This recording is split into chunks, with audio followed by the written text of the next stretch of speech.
Assalamualaikum warahmatullahi wabarakatuh. Perkenalkan, nama saya Dita Putri Mandiri, nomor induk mahasiswa 2021008002, kelas MN21C. Di sini saya akan membahas akuntansi manajemen mengenai Lean Manufacturing Concept, di mana dengan dosen pengampu Dr. Gustian Juanda.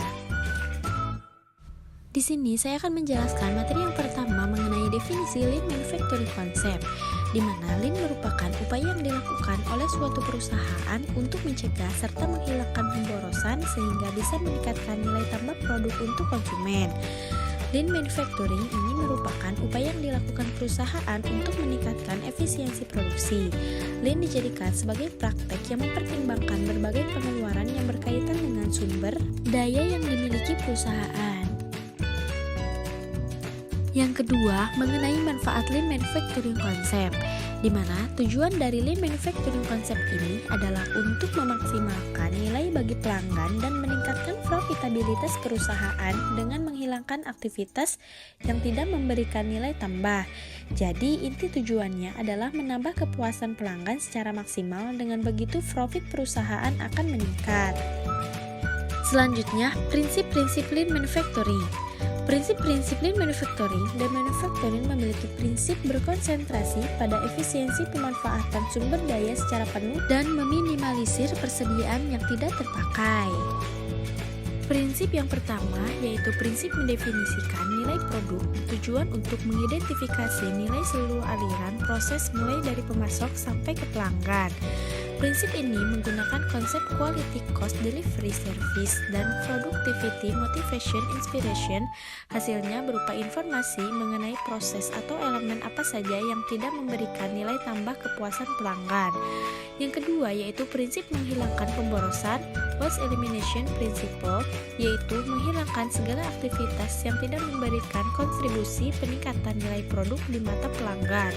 8 macam pemborosan diantaranya. Yang pertama, pemborosan defect atau cacat, pemborosan menunggu, pemborosan transportasi, pemborosan kelebihan persediaan, pemborosan kelebihan produksi, pemborosan keterampilan, pemborosan gerakan, dan yang terakhir pemborosan proses berlebih. Jadi, prinsip ini berkonsep menghilangkan 8 macam-macam pemborosan tersebut secara terus-menerus. Yang ketiga yaitu prinsip mengutamakan karyawan, yaitu memberikan pendidikan dan pelatihan kepada seluruh karyawan memahami metode manufacturing, karena metode ini harus dilaksanakan oleh semua level dalam perusahaan dan seluruh karyawan.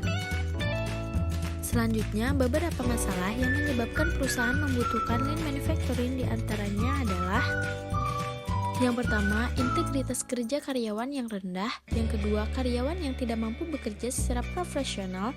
Yang ketiga, karyawan yang tidak disiplin. Yang keempat, karyawan yang tidak mampu melaksanakan kerjanya dengan efektif dan efisien.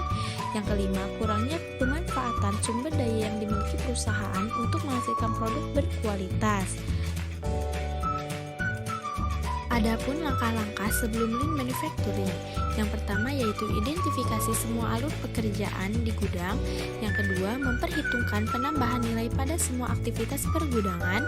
Yang ketiga, membuat simulasi rasio nilai tambah. Dan yang terakhir yaitu evaluasi dan implementasi. Dalam Lean Manufacturing, ada beberapa pemborosan yang harus dipangkas dan dihapus, diantaranya adalah biaya transportasi, kelebihan produksi, penambahan produk, operasional, persediaan, dan yang terakhir yaitu barang cacar. Selanjutnya mengenai Tool of Lean Manufacture. Yang pertama ada value stream moving. Metode ini merupakan metode yang digunakan untuk membuat peta alur produksi maupun alur informasi yang didapatkan perusahaan untuk memproduksi produk yang bermutu. Semua kegiatan operasional, semua informasi yang didapatkan akan dipetakan dalam gambar yang sangat sederhana.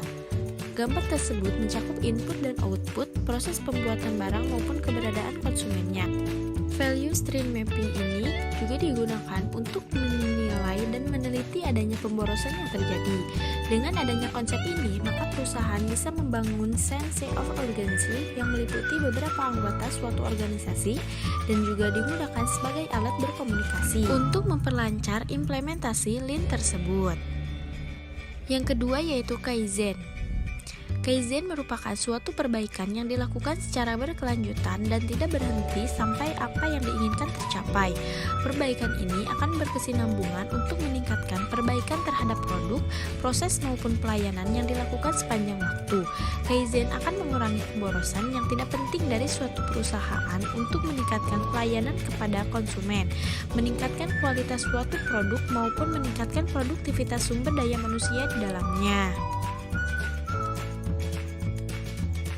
Yang ketiga yaitu Total Quality Management.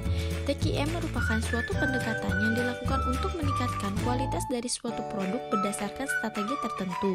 TQM ini akan melibatkan banyak pihak dalam perusahaan tersebut.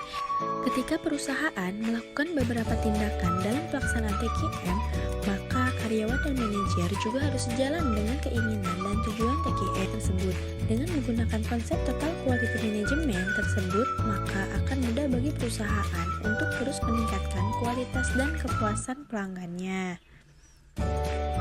Kunci keberhasilan Lean Manufacturing. Yang pertama yaitu ada SDM yang dimiliki. Agar Lean Manufacturing ini berhasil dengan sempurna, maka harus diupayakan persiapan sumber daya manusia yang dimiliki oleh perusahaan tersebut. SDM harus mendapatkan motivasi yang terus-menerus untuk menyebarluaskan beberapa orientasi yang memperbaiki kualitas yang terus-menerus. Perusahaan bisa merekrut seorang trainer handal untuk memberikan motivasi kepada karyawan agar pelaksanaan Lean Manufacturing tersebut berhasil. Dengan adanya motivasi yang terus-menerus, maka karyawan akan mendapatkan informasi dan pencerahan bahwa Lean itu sangat penting untuk perusahaan dan juga untuk masa depan karyawan yang bersangkutan. Bila perusahaan berhasil dalam pengembangan ini, maka imbasnya juga pada karyawan. Selanjutnya yaitu melibatkan karyawan. Jika tidak ada satu orang pun karyawan yang mau menjalankan beberapa konsep dari Lean Manufacturing tersebut, maka konsep ini tidak akan berhasil. Sebaliknya, Lean membutuhkan karyawan dalam perusahaan tersebut untuk mengambil keputusan dalam pengembangan suatu sistem yang berasal dari level atas hingga level terendah. Artinya, semua karyawan dalam perusahaan bersangkutan harus ikut andil dalam konsep Lean Manufacturing tersebut. Perusahaan bisa melatih karyawan dengan pelatihan atau training agar bisa memiliki SDM yang handal dan bermutu. Dalam proses ini, perusahaan juga harus mendesain sistem manufaktur yang sangat sederhana dan bisa diikuti oleh setiap individu di dalamnya. Nah, itulah penjelasan mengenai Lean Manufacturing Concept. Semoga dapat bermanfaat. Wassalamualaikum warahmatullahi wabarakatuh.